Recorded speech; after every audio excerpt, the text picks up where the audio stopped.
नमस्कार। Welcome to ex serviceman India YouTube channel. दोस्तों, आज का जो टॉपिक है वो बहुत ही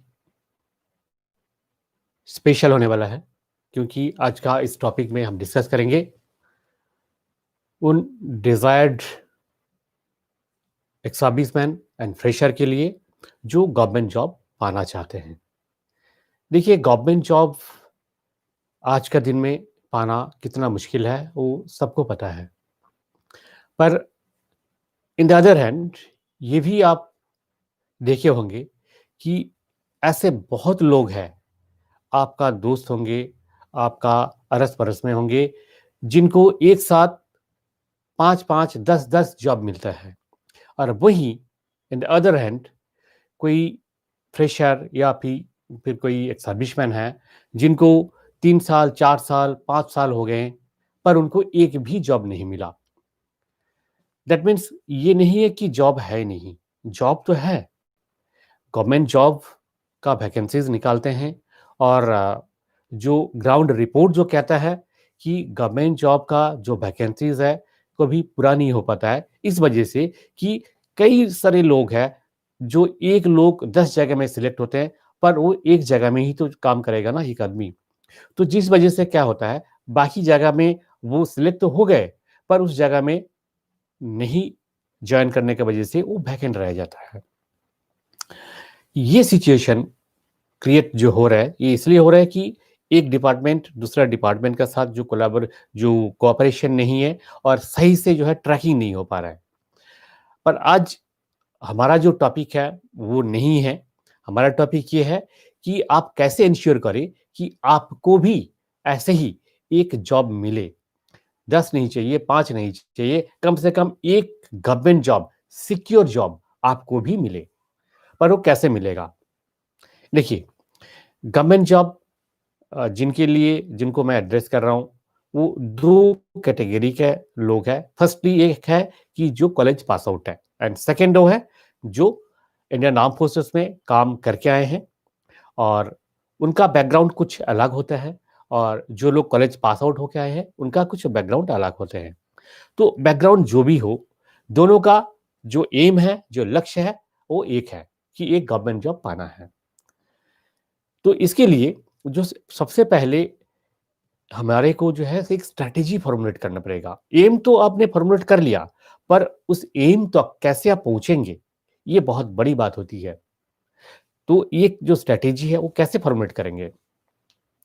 आपने बैठे बैठे सोच लिया कि इतने तारीख को एग्जाम है, फॉर्म फिलअप तो हो गया, हम बस से या ट्रेन से या फ्लाइट से जाएंगे, एग्जाम देके आ जाएंगे।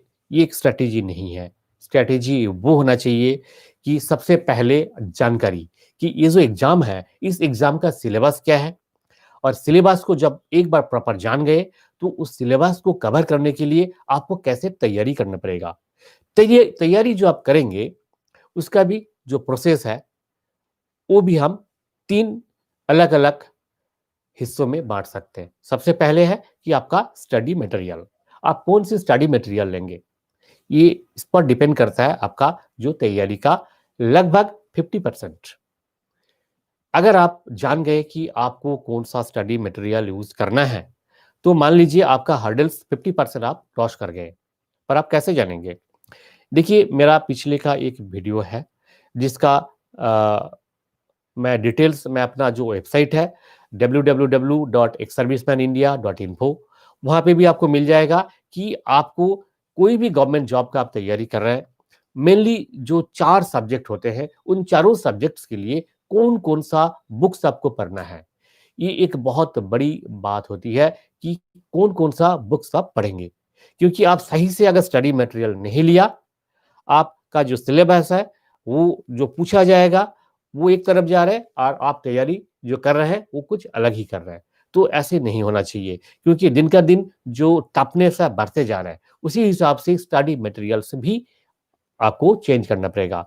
पहले क्या था, आर.एस. अग्रवाल का मैथ आपने कर लिया, तो मान लीजिए आपका मैथ्स निकल जाता था। पर आजकल ऐसे नहीं है दोस्त, क्योंकि लास्ट जो एसएससी सीजीएल का रिजल्ट आप देखे होंगे, उसमें जो जनरल का जो कट ऑफ है, उससे भी कई ज़्यादा मार्क्स लेके आए हैं बहुत सारे एक सर्विसमैन है, 300 का आसपास एक सर्विसमैन है जो मोर देन 160 आउट ऑफ 200 वो मार्क्स लेके आए हैं। तो आप सोचिए, ये जो टफ कंपटीशन है, उस कंपटीशन में अगर आपको जीतना है तो आपको भी लड़ाई के लिए तैयार होना पड़ेगा। और वो तैयारी क्या है? आपका स्टडी मटेरियल फर्स्ट जो पार्ट है। तो ऐसे ही कुछ स्टडी मटेरियल्स है। मैं एक एग्जांपल की तरह से मैथ का मैं बता रहा हूं। मैथ को क्या करना है? देखिए, आपका अभी जो मैथमेटिक्स करना है, बहुत कम से कम समय के अंदर आपको मैथ्स का जवाब देना है। आप अगर पूरा प्रोसीजर में आर एस अग्रवाल में जैसे दिया हुआ है, इस टाइप का अगर पूरा प्रोसीजर में अगर आप मैथ करते जाएंगे तो आपका 10 मार्क मैथमेटिक्स करते ही आपका पूरा टाइम निकल जाएगा। पर आपको करना है 100 मैथमेटिक्स। ठीक है? तो 100 मैथमेटिक्स उस समय का अंदर आपको करने के लिए आपका कंपिटेंसी उस लेवल का होना चाहिए। क्योंकि बहुत लोग हैं जो वेल इन एडवांस प्रिपरेशन लिया हुआ है और वो जो है बहुत अच्छा परफॉर्म कर रहे हैं एग्जाम में, और एक नहीं उनको 10 जॉब मिलता है। तो वहां पे आपको अपने आप को आप कैसे करेंगे? आपको ये करने के लिए क्या करना है? आपको सही स्टडी मटेरियल लेना है। ऐसी एक स्टडी मटेरियल है जो राकेश यादव का क्लास नोट मैथमेटिक्स। ये बहुत एक अच्छा किताब है। मैं इसको सबको मैं रिकमेंड करता हूँ ये किताब, क्योंकि ये जो बुक्स है, ये बुक अगर आप पढ़ेंगे तो आपको ये पता चल जाएगा कि कम से कम समय में आप कोई मैथमेटिक्स का कैलकुलेशन करे बिना कोई फार्मूला, जस्ट शॉर्टकट फार्मूला बैठा के कैसे आप डायरेक्ट आप आंसर पे आ सकते हैं। इसमें आपका जो है 1/10 टाइम लगता है मैथमेटिक्स में। तो ये बहुत एक बड़ी बात होती है, क्योंकि सबसे बड़ा जो हर्डल्स होता है एक सर्विसमैन के लिए कोई एग्जाम फेस करना, वो है मैथमेटिक्स। इंग्लिश तो आप कर लेते हैं, क्योंकि आपका जो इतना सर्विस का जो तजुर्बा है उसमें काफ़ी इंग्लिश आप सीख जाते हैं। आप आर्टिकल पढ़ते हैं, आप ऑफिस का काम करते हैं, और रोज का जो बोलचाल में आप काफ़ी इंग्लिश सीख जाते हैं, तो वो काम आता है। और नहीं भी मान लीजिए आपने कभी सीखा, तो एक जो बहुत अच्छा किताब है जो मैं आपको रिकमेंड करूंगा, वो है एसपी बख्शी का ऑब्जेक्टिव जनरल इंग्लिश। ये किताब अगर आप ठीक ढंग से पढ़ लेंगे, और दूसरा एक बुक है नीतू सिंह का जो इंग्लिश का है, जनरल इंग्लिश का वॉल्यूम 2 और वॉल्यूम 1, 2 वॉल्यूम है नीतू सिंह। आप नोट कर लीजिएगा। ये सारे जो है डिस्क्रिप्शन मेरा उसमें वेबसाइट पे दिया हुआ है, और इस वीडियो का अंत में मैं अपना डिस्क्रिप्शन बॉक्स में भी ये सारे लिंक दे दूंगा, ताकि आप इसको खरीद सकते हैं। तो इंग्लिश का ये 2 बुक अगर पढ़ लेंगे, आपका इंग्लिश कितना भी कमजोर हो, और ओनली एंड ओनली 6 मंथ्स का तैयारी अगर आप कर लेते हैं, अगर आप सर्विस कर रहे हैं मान लीजिए, तो सर्विस करते दौरान 6 महीना अगर आप तैयारी ठीक से कर लेंगे, तो आप दुनिया का कोई भी एग्जाम आप निकाल लेंगे। ठीक है? तो मैथ्स हो गया, इंग्लिश हो गया, अब क्या रहेगा? रीजनिंग। देखिए, रीजनिंग एक ऐसे पार्ट है, ये पार्ट क्या है, आपका लॉजिक अगर ठीक है तो रीजनिंग के लिए खास कोई तैयारी करने का जरूरत नहीं है, क्योंकि ये जो रीजनिंग एबिलिटी है उम्र के साथ साथ इंसान का अपने आप ही बढ़ जाता है। ठीक है? मैं खुद भी इंडियन आर्म फोर्सेस में था, और जैसे रिटायर किया तो मेरे को 6 जगह में सिलेक्शन हुआ था। तो मैंने कभी कहीं कोई कोचिंग नहीं लिया, ना ही मैंने रीजनिंग का कोई किताब पढ़ा था, कोई किताब मैंने नहीं पढ़ा। मैंने केवल एक चीज करा था, वो था कि जो भी एग्जाम था उसका प्रीवियस ईयर्स का जो पेपर्स था, वो सारे मैंने पेपर सॉल्व किया था। कम से कम 6-7 साल का पेपर्स मैंने सॉल्व किया था, और उसी से मेरा रीजनिंग बन गया था।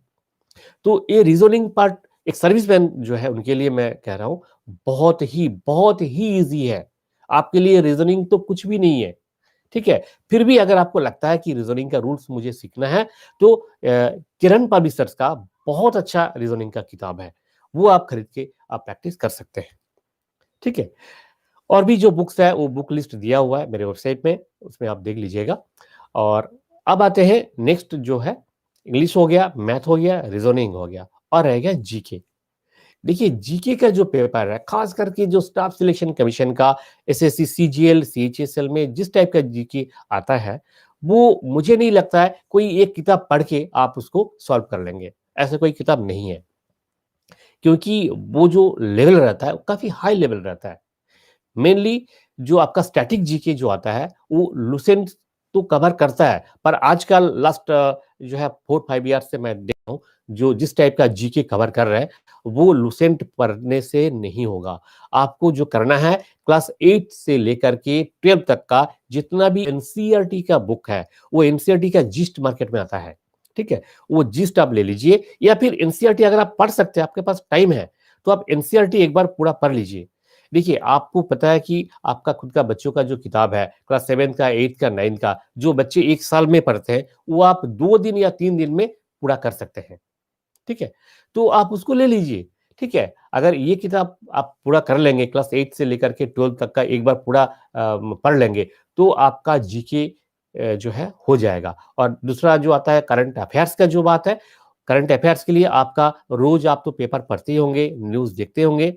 अगर नहीं देखते होंगे, तो आप अभी से आदत बनाइए और रोज़ का जो न्यूज़ है, जो करंट न्यूज़ है, जो इंडियन फाइनेंशियल पॉलिसी है, डिफेंस पॉलिसी है, फॉरेन सर्विस पॉलिसी है, फॉरेन रिलेशंस है, ये सारी चीज़ में आपको इंटरेस्ट लाना पड़ेगा। देखिए, बहुत लोग हैं, मैं खुद भी था, मुझे पॉलिटिक्स में कोई इंटरेस्ट नहीं था, पर जब ज़रूरत पड़ा, तो मुझे ऐसे लगा नहीं, ये काम के लिए मुझे इंटरेस्ट बनाना पड़ेगा, ठीक है? तो आपको इंटरेस्ट बनाना पड़ेगा और आपको well in time, well in advance आपको ये प्रिपरेशन लेना है। कम से कम आप रिटायर करने से 2 साल पहले आप प्लान बना लीजिए, ठीक है?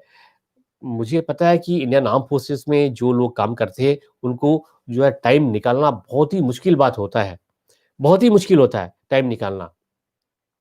फिर भी फिर भी मैं ये कहूँगा, अगर चाह है तो राह है, ठीक है? अगर आप चाहते हैं, देखिए मेरा जो खुद का एक्सपीरियंस है, मैं ऑफिस से वापस लौटता था 11 साढ़े 11 बजे रात को, आप सोच लीजिए। और उसके बाद जो है कोई तैयारी करने का तो कोई मतलब ही नहीं है। फिर भी फिर भी मैं इसी में से समय निकाल करके 1 घंटा मेरा था कि एवरीडे 1 घंटा मुझे बैठना है, 1 घंटा तो बैठना ही है। और मैं 1 साल तक जो है रिलीज़ होने से पहले 1 साल तक का मैंने प्रैक्टिस किया था, ठीक है? तो ये सबके लिए पॉसिबल नहीं हो सकता है, अगर नहीं है तो आपको छुट्टी तो मिलता ही होगा, आप घर आते हैं, उस समय भी अगर आप प्रैक्टिस कर लेते हैं थोड़ा, तब भी आपका काफ़ी जो है प्रिपरेशन आगे रहेगा, ठीक है? अच्छा, अब बात जो है आते हैं जो टाइप्स ऑफ जॉब, किस टाइप का जॉब के लिए कैसे प्रिपरेशन आपको लेना है। तो सबसे पहले आते हैं ग्रुप ए से शुरू करते हैं। देखिए जो इंडियन आर्म फोर्सेस का जो रिटायरी है, उनके लिए ग्रुप ए जॉब में जो सेंट्रल गवर्नमेंट का है, वहाँ पे नंबर 1 कोई रिजर्वेशन नहीं है, वेरी क्लियर है, नहीं है। नंबर 2 ग्रुप ए सर्विस के लिए आपका जो एज रिलैक्सेशन है ओनली एंड ओनली 5 इयर्स है, ठीक है? 5 इयर्स। जैसे आप यूपीएससी सिविल सर्विस के लिए अगर आप तैयारी करना चाहेंगे, तो आपका मैक्सिमम एज है 37 इयर्स। 37 इयर्स अगर आपका एज क्रॉस हो गया, तो आप जो एक सर्विसमैन है, वो आप यूपीएससी अपीयर नहीं कर सकते हैं, ठीक है? फिर भी कुछ ऐसे जॉब है यूपीएससी का, इसे कहते हैं ओआरए। ओआरए करके देखिए यूपीएससी का एक जो है कैटेगरी है, जहाँ पे जो एज लिमिट है काफ़ी ज़्यादा रहता है। कई बार 40, कई बार 45 इयर्स तक रहता है। वहाँ पे माँगा जाता है मेनली जो टेक्निकल एंड प्रोफेशनल क्वालिफ़िकेशंस जो होते हैं, जैसे ईपीएफओ का एक असिस्टेंट फंड कमिश्नर एक पोस्ट है। उसके लिए जहाँ तक मुझे याद आ रहा है कि 40 इयर्स तक का जो है एज उसमें परमिटेड है। तो बिलो 40 इयर्स का जो एक सर्विसमैन है, वो वहाँ अपीयर कर सकते हैं, ठीक है? ऐसे यूपीएससी का ओआरए का काफ़ी सारे पोस्ट आता है, जहाँ पे आप ग्रुप ए पोस्ट में डायरेक्ट जो है रिक्रूट हो सकते हैं, पर वहाँ पे आपको कोई रिजर्वेशन नहीं मिलेगा। एज रिलैक्सेशन का जहाँ तक सवाल है कि 40 इयर्स तो है ही, उससे ज़्यादा आपको एज रिलैक्सेशन नहीं मिलेगा, ठीक है? और ग्रुप ए सर्विस अगर आप स्टेट गवर्नमेंट का बात करते हैं, तो देखिए बहुत सारे स्टेट गवर्नमेंट्स हैं, जहाँ पे ग्रुप ए सर्विस में भी रिजर्वेशन है और जो एज रिलैक्सेशन भी मिलता है उनको काफ़ी ज़्यादा। जैसे मुझे खुद को याद है कि आंध्र प्रदेश का, मैं 2011 का बात कर रहा हूँ, आंध्र प्रदेश का, वहाँ पे जो स्टेट गवर्नमेंट का जो एम्प्लॉइज़ था, उनके लिए 36 इयर्स का था, ठीक है? और जो है 5 इयर्स का एज रिलैक्सेशन था, तो 41 इयर्स तक का जो एक सर्विसमैन है, वो वहाँ अप्लाई कर सकते थे। ऐसे ही हिमाचल का है, पंजाब का है, हरियाणा में शायद नहीं है। देखिए, इस पर मेरा एक वीडियो है, जहाँ पे मैंने पूरा डिटेल में उसमें डिस्क्राइब किया कौन सी स्टेट में कितना वैकेंसीज है, कितने परसेंटेज है और कौन सी ग्रुप के लिए, group A, group B, group C, सभी ग्रुप के लिए कौन सी स्टेट वैकेंसी रिजर्व रखे हैं और कहाँ पे आपको एज रिलैक्सेशन मिलता है। ये वीडियो का लिंक मैं दे दूंगा मेरे वेबसाइट पे, और इस वीडियो का जो है डिस्क्रिप्शन बॉक्स में भी आपको मिल जाएगा।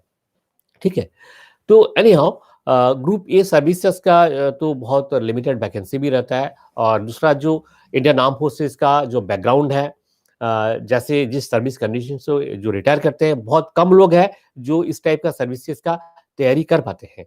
तो आमतौर पे हम जो बात करेंगे group B and group C के लिए, मेनली जो क्लरिकल एंड असिस्टेंट लेवल का जो पोस्ट है, वो आपको जो है स्टेट गवर्नमेंट में बहुत सारे वैकेंसीज रिलीज होता है, और लगभग हर एक स्टेट में 10 से लेकर के 15% का जो कोटा रहता ही है।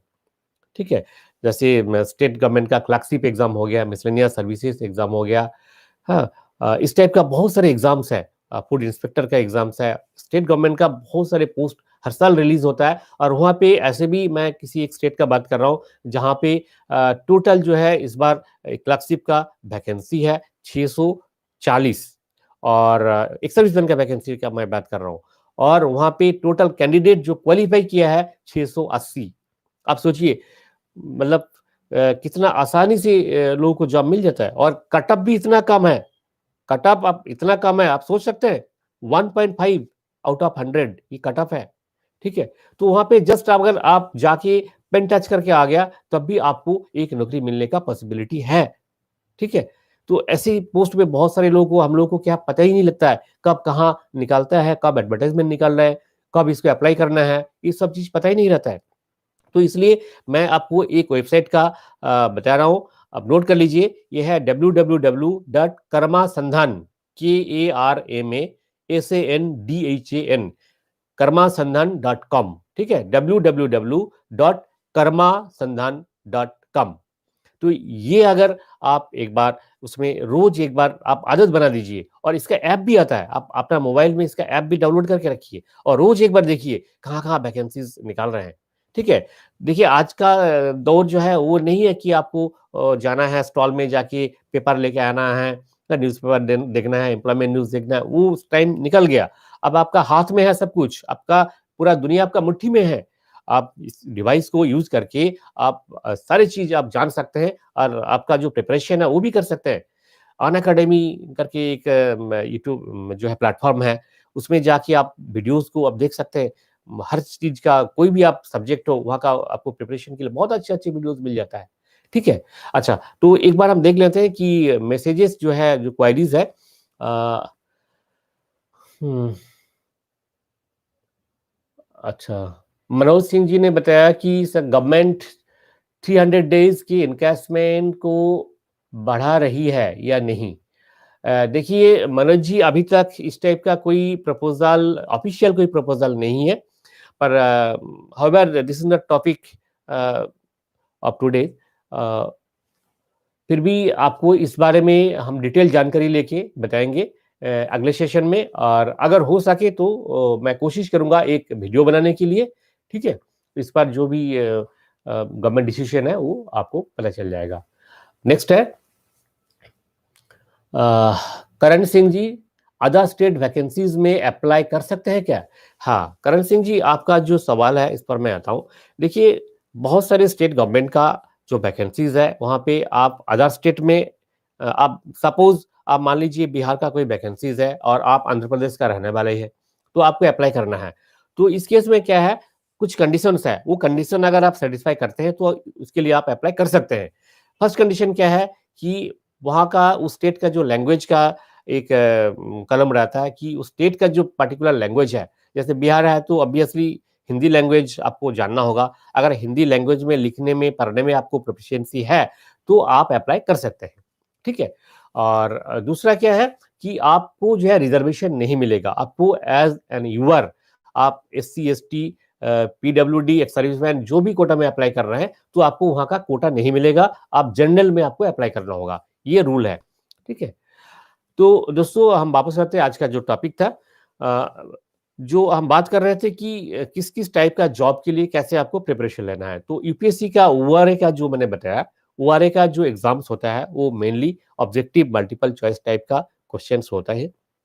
एसएससी सीजीएल के लिए अगर आप तैयारी कर रहे हैं, तो वो सफिशिएंट है, ठीक है? उसी तैयारी में आप इसका भी एग्ज़ाम जो है निकाल सकते हैं। उसमें एक डिस्क्रिप्टिव पेपर होता है, आजकल एसएससी सीजीएल में भी डिस्क्रिप्टिव पेपर आता ही है। उसके लिए एसपी बख्शी का बहुत अच्छा बुक है जो है डिस्क्रिप्टिव इंग्लिश, आप उसको पढ़ के आप आराम से निकाल सकते हैं, ठीक है?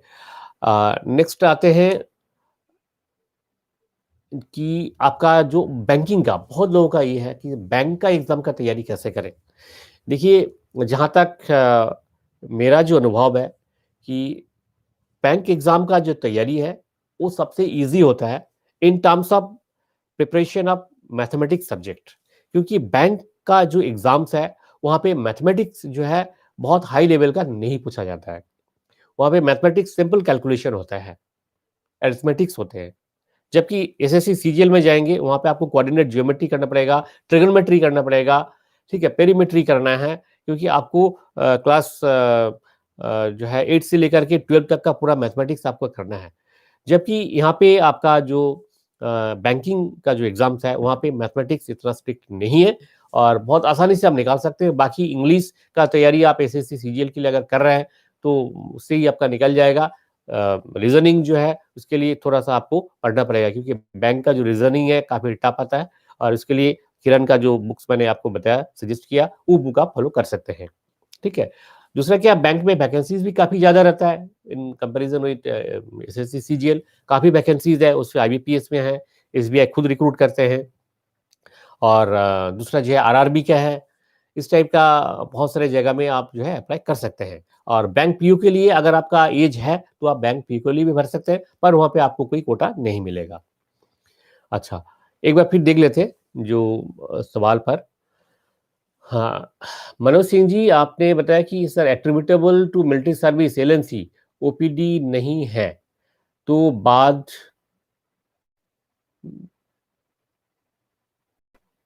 अच्छा, तो आपका जो सवाल है जहाँ तक मुझे समझ में आ रहा है कि आपका जो है एट्रिब्यूटेबल टू सर्विस नहीं है आपका मिलिट्री सर्विस आपका जो डिसेबिलिटी है this is not attributable to military service और ऑपरेटेड भी नहीं है। तो इस केस में एट्रिब्यूटेबल टू मिलिट्री सर्विस अच्छा एट्रिब्यूटेबल है और ऑपरेटेड नहीं है। देखिए, जो डिसेबिलिटी पेंशन है वो जो है नॉट डिपेंड ऑन ऑपरेशन हुआ है कि नहीं है, वो नहीं है। उसमें सिर्फ 2 चीज़ें देखना है, आपका जो डिसेबिलिटी है एट्रिब्यूटेबल है या नहीं है और दूसरा एग्रीमेटेड है या नहीं है। अगर एट्रिब्यूटेबल और एग्रीमेटेड दोनों में से कोई भी है, तो आपको जो है मिलेगा, ठीक है? परसेंटेज का जहाँ तक सवाल है, अगर आप इनवैलिड होते हैं, तो 1% होगा तब भी आपको मिलेगा और इनवैलिड नहीं होते हैं, तो 20% होना चाहिए, ठीक है? अ एसएससी सीएचएसएल के लिए कोई बुक आनंद प्रकाश गुप्ता जी।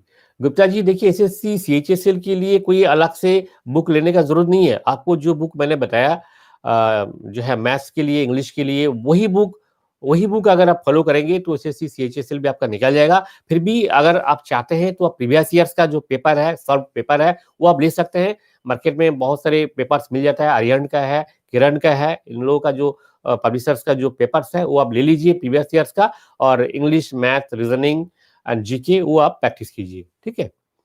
अच्छा, तो जहाँ हम बात कर रहे थे बैंकिंग का, तो बैंकिंग का ये जो मैंने बताया इसके लिए आपको जो तैयारी करना है, वो बैंकिंग का मेन जो है आपको प्रैक्टिस बहुत चाहिए। क्योंकि जो सवाल है वो बहुत ईज़ी सवाल रहते हैं, बहुत हार्ड कोई सवाल नहीं रहता है उसमें, पर टाइम लिमिटेड है और मेनली उसमें जो है सब्जेक्ट वाइज़ कट ऑफ रहता है। तो एक सब्जेक्ट में कम है, दूसरा सब्जेक्ट में ज़्यादा मिल गया तो एसएससी में आप निकल जाते हैं। पर बैंकिंग में क्या होता है, आपको हर सब्जेक्ट में कट ऑफ मार्क्स जो है वो क्वालीफाई करना पड़ता है। इसलिए हर सब्जेक्ट पर आपको ध्यान देना है और उसी हिसाब से आपको तैयारी करना है। पर मैं आपको बता रहा हूँ अगर आप 6 महीने का प्रॉपर अगर आप प्रिपरेशन लेंगे आप रिटायर हो गए हैं तो अच्छी बात है, आपके पास टाइम ही टाइम है। 6 महीना बिल्कुल आप अपना स्ट्रैटेजी बनाइए और अच्छे से आप प्रिपरेशन लीजिए। 100% मैं आपको बता रहा हूँ, आप बैंक का तो निकाल ही लेंगे, ठीक है? कोई बात नहीं। अगर आप सर्विस कर रहे हैं, तब भी आपको थोड़ा-सा समय तो निकालना ही पड़ेगा, अपने लिए, खुद के लिए। देखिए, इतने साल आप सर्विस किया देश के लिए, आज अब जब रिलीज़ होने का समय है, तो आपका फैमिली बच्चों के लिए आपको समय देना है। आपको सर्विस मिलने का मतलब क्या है? आप अपने बच्चों के लिए, फैमिली के लिए, आपका फैमिली बच्चे सही है, इसका मतलब देश भी सलामत है ना? देश तो कोई एक नाम का नहीं है। आप, हम, हमारे बच्चे, आपके बच्चे सब मिलकर जो है देश बनता है, ठीक है? तो इसके लिए आपको थोड़ा-सा समय तो आपको निकालना ही पड़ेगा, इसका कोई विकल्प नहीं है। ओके? अच्छा, देखिए इस बात पर एक छोटी-सी चीज़ मैं बताना चाहता हूँ। बहुत लोगों का ये सवाल है कि मैं डिसेबल सोल्जर हूँ, क्या मुझे जॉब मिलेगा? देखिए डिसेबल जो सोल्जर्स हैं, जिनको 40% से एक्चुअल में ज़्यादा डिसेबिलिटी है, उनके लिए बैंक में काफ़ी सारे जो वैकेंसी रिज़र्व रहता है, ठीक है? इसके लिए क्या है, 40% से डिसेबिलिटी अगर आपका है, आपका आरएमबी जो पेपर्स है लास्ट, उसमें अगर लिखा हुआ है, तो आप उस पोस्ट के लिए अप्लाई कर सकते हैं, ठीक है? और दूसरा एलएमसी पर्सनल जो है, जो भी रिटायर करते हैं, जिनका 40% नहीं भी है, तब भी आपके लिए जॉब के लिए कोई दिक्कत नहीं है। केवल मात्र आप जो पैरामिलिट्री फोर्सेस है और जो यूनिफॉर्म जो पोस्ट होते हैं, जिसमें यूनिफॉर्म पहन के आपको सर्विस करना होता है, इस टाइप का जो जॉब होता है, वहाँ पे आप अप्लाई नहीं कर सकते हैं, जॉइन नहीं कर सकते हैं। वहाँ मेडिकली फिट चाहिए और बाकी जगह में आप बिल्कुल आराम से अप्लाई कर सकते हैं, जॉब कर सकते हैं। क्लरिकल टाइप का पोस्ट है, जो बैक ऑफिस जॉब है, उसमें एलएमसी हो या ना हो, उससे कोई फ़र्क नहीं पड़ता है। ठीक है? ओके। हाँ, तो हम बात कर रहे थे कि वेरियस टाइप्स ऑफ जॉब्स का, एसएससी का गया, बैंक का गया। अब दूसरा जो है स्टेट गवर्नमेंट का, वो भी मैंने अब आपको बता ही दिया। अब आते हैं रेल का। देखिए रेलवे में क्या है, बहुत सारे कैटेगरीज़ का जो रिक्रूटमेंट होता है, जो पॉपुलर कैटेगरीज़ है, लास्ट टाइम जो उसका एडवर्टाइज़मेंट हुआ था, आपने अप्लाई भी किया होगा, पर उसका एग्ज़ाम अभी तक नहीं हो पाया। तो मेनली कुछ साल पहले जो रेलवे में ग्रुप डी में रिक्रूटमेंट हो रहा था, एक मास रिक्रूटमेंट हुआ, रिक्रूटमेंट रैली हुआ इसके लिए, जहाँ पे कोई एग्ज़ाम आपको नहीं देना पड़ा, डायरेक्ट आप रिक्रूट हो सकते थे। पर वो ग्रुप डी में था और उसके बाद जो है एक बार अगर आप रिक्रूट हो गए, उसके बाद आप डिपार्टमेंटल एग्ज़ाम का थ्रू आपको प्रमोशन भी मिल सकता है। उसके लिए कोई दिक्कत नहीं है, प्रमोशन मिल भी गए हुए, बहुत लोगों को नहीं मिला तो आगे जाके मिल जाएगा। पर कोई भी अपॉर्च्युनिटी हो, देखिए सेंट्रल गवर्नमेंट का एक जॉब है, कहीं भी आपको मिलता है, ऑफर मिलता है, आप एक्सेप्ट कर लीजिए। बाद में आपको अपॉर्च्युनिटी मिलेगा करियर एडवांसमेंट का और आप जो है promotion exam, departmental promotion exam देके आप आगे बढ़ सकते हैं। ठीक है? रेलवे का जो अदर जो जॉब्स है, क्लरिकल लेवल का जो जॉब्स है, स्टेशन मास्टर का जो जॉब्स है, उसके लिए जो तैयारी है, सेम एज़ इट इज़ अगर आप एसएससी, सीजीएल के लिए तैयारी कर रहे हैं, तो मान लीजिए आप कोई भी एग्ज़ाम हो, वो आप क्रैक कर सकते हैं। ठीक है? और बाकी और भी ये जॉब्स है, उनमें से सबसे जो पॉपुलर है वो है एफसीआई का, क्योंकि एफसीआई का जो स्केल है अभी काफ़ी ज़्यादा बढ़ गया और पहले जो एसएससी सीजीएल का इक्विवेलेंट नहीं था, अब एसएससी सीजीएल से भी ज़्यादा उनको सैलरी मिलने लगा। तो अभी काफ़ी पॉपुलर हो गया एफसीआई का। एफसीआई के लिए अगर आप तैयारी कर रहे हैं तो एफसीआई खुद ही अभी कंडक्ट करता है, पहले एसएससी करता था बीच में, उससे पहले एफसीआई खुद ही करता था। अब जो है एफसीआई खुद ही कंडक्ट कर रहा है। तो इसके लिए आपको अगर तैयारी करना है तो प्रीवियस ईयर्स का पेपर देखिए और बाकी जो English, math, GK and reasoning है वो सेम एज इट इज है, यानी कि कुल मिला के जो समरी अगर हम करते हैं तो ये है कि अगर आप अपना जो 4 सब्जेक्ट है वो है math, English, reasoning and GK, ये चारों सब्जेक्ट आप अगर कर लेते हैं तो दुनिया का कोई भी एग्जाम हो उसके लिए आप क्वालिफाई करना कोई बड़ी बात नहीं है। आपको हर सब्जेक्ट, हर एग्जाम के लिए अलग अलग तैयारी की जरूरत भी नहीं है। आप कॉमनली अगर ये तैयारी किया, ये तैयारी आप, तैयारी मीन्स क्या है, आपको प्रैक्टिस ही तो करना है। आपको एक बेसिक कॉन्सेप्ट एक बार देखना है, कॉन्सेप्ट देखने के बाद आप जो है पिछले का जो प्रीवियस ईयर्स का क्वेश्चन आप पब्लिश जो हुआ है, सॉल्व पेपर जो मार्केट में मिलता है उसको देख लीजिए और उसी हिसाब से प्रैक्टिस कीजिए। और कुछ प्रैक्टिस पेपर भी मिलता है आजकल ऑनलाइन में, बहुत सारे वेबसाइट में आपको प्रैक्टिस पेपर मिलेगा। वो पेपर आप अगर प्रैक्टिस करेंगे तो उम्मीद है कि आपका कोई भी एग्जाम है निकल जाएगा, आराम से निकल जाएगा। पर हाँ दोस्तों, फिर भी मैं बता रहा हूँ कि अभी जो है कंपटीशन खास करके जो सेंट्रल गवर्नमेंट के जो जॉब्स है, जो अच्छी सैलरी वाले जॉब है, खास करके एसएससी, सीजीएल, एफसीआई, ये सब जॉब के लिए आपको काफ़ी मेहनत करना पड़ेगा, क्योंकि लोग मेहनत कर रहे हैं। बहुत सारे लोग हैं जो 2 साल, 3 साल से लगे हुए हैं और अच्छा मेहनत करके 1 नहीं, 2 नहीं, 10 जॉब वो हासिल किए हुए हैं। तो उनके साथ अगर आपको कम्पीट करना है तो आपको भी बनना होगा योद्धा, ठीक है? आपको फाइटर बनना है। फाइटर मतलब क्या है? आपको जो है अपने दिमाग से फाइटर बनना है, ठीक है? तैयारी आपको लेना है। उम्मीद है कि आप कोई भी अगर इस टाइप का जो जॉब्स का प्रिपरेशन रिलेटेड कोई भी आपको क्वेरी है तो आप मुझे मेल कर सकते हैं। मेरा मेल आईडी है exservicemanIndia@gmail.com, exservicemanIndia@gmail.com। तो यहाँ पे आप मुझे मेल कर सकते हैं और मेरे बहुत सारे वीडियोस हैं प्रिपरेशन के ऊपर, आप देख लीजिए। लास्ट वीक मैंने एसएससी सीजीएल के ऊपर काफ़ी जो है प्रिपरेशन का जो है एक कम्प्रिहेंसिव वीडियो बनाया। आप उस वीडियो को अगर देखेंगे तो उम्मीद है कि आपको काफ़ी गाइडेंस उसमें मिलेगा। एक बार देख लेते हैं क्वेरीज पे। देखिए आज एलएमसी के ऊपर काफ़ी सारे क्वेरीज आ रहे हैं। तो एलएमसी का जो भी है इसके लिए मैं माफ़ी चाहता हूँ, आज का समय काफ़ी हो गया, 30 मिनट्स का मेरा टाइम था। फिर भी आपका जो क्वेरी है, एक neither attributable to nor aggravated by military service means what sir? Exactly. देखिए भीमाप्पा एसबी जी, आपका जो ये सवाल है, एक ये सवाल बहुत लोगों में है कि नाइदर एट्रिब्यूटेबल नॉट एग्रीवेटेड। इस पर मैंने बहुत सारे वीडियोस बनाए, फिर भी मैं जाने से पहले एक बार छोटा सा बता देता हूँ। देखिए अगर आपका जो सर्विस का दौरान कोई डिसेबिलिटी हुआ है और वो जो डिसेबिलिटी का कोई कैजुअल कनेक्शन अगर मिलिट्री सर्विस का साथ है, कैजुअल कनेक्शन अगर है, ठीक है, तो वो माना जाएगा एग्रीवेटेड बाय सर्विस। और मान लीजिए, जैसे मान लीजिए आपको ब्रोंकियल अस्थमा हो गया, ठीक है, आप फौज का स्ट्रेस एंड ट्रेन की वजह से आप जो है ऐसे ही उनका क्लाइमेटिक कंडीशन, फौज का जो सर्विस कंडीशन, उस वजह से आपको अस्थमा हो गया या फिर हाइपरटेंशन हो गया, तो वो आपको एग्रीवेटेड बाय मिलिट्री सर्विस होगा। और दूसरा क्या है, एट्रीब्यूटेबल क्या है, देखिए अगर मान लीजिए आप एक्सरसाइज में जा रहे हैं, बक्सा जो है अनलोड कर रहा है और एक बक्सा आपका पैर पे गिर गया और फ्रैक्चर हो गया, तो ये क्या हो गया, ये हो गया एट्रीब्यूटेबल बाय मिलिट्री सर्विस, क्योंकि इसका डायरेक्ट कनेक्शन है और केवल मात्र जो है मिलिट्री सर्विस ही इसके लिए जिम्मेवार है, ठीक है। तो ये जो स्ट्रॉन्ग कनेक्शन जहां पे रहता है ये है एट्रीब्यूटेबल, और जहां पे कैजुअल कनेक्शन रहता है वो है आपका एग्रीवेटेड बाय मिलिट्री सर्विस। तो इस पर जो एंटाइटलमेंट रूल्स है कैजुअलिटी पेंशनर्स के लिए, कैजुअलिटी पेंशन के लिए जो एंटाइटलमेंट रूल्स है उस पर एक वीडियो फिर अभी बन रहे हैं, तो उम्मीद है कि 2-3 दिन में वो आ जाएगा। तो इसको अगर आप देख लेंगे तो आपका जो है डाउट है बिल्कुल ही क्लियर हो जाएगा, ठीक है। अच्छा, दूसरा जो सवाल है, बद्रीनाथ यादव जी, आपने बताया कि प्लीज सजेस्ट बुक और book for SSC. Yadav ji, ऐसे इस पर जो है एक्सक्लूसिव एक वीडियो मैंने बनाया, खास करके एसएससी सीजीएल के लिए। पिछले महीने में है, मेरा इस चैनल का पेज में आप जाइए, वीडियोस में क्लिक कीजिए, वहां पे देखिएगा एसएससी सीजीएल के लिए वीडियो है, और उस वीडियो में लिंक भी दिया हुआ है, मेरे वेबसाइट है, वेबसाइट में भी आप जाके डायरेक्ट देख सकते हैं। वेबसाइट का जो एड्रेस मैं बता देता हूँ, www.exservicemanindia.info।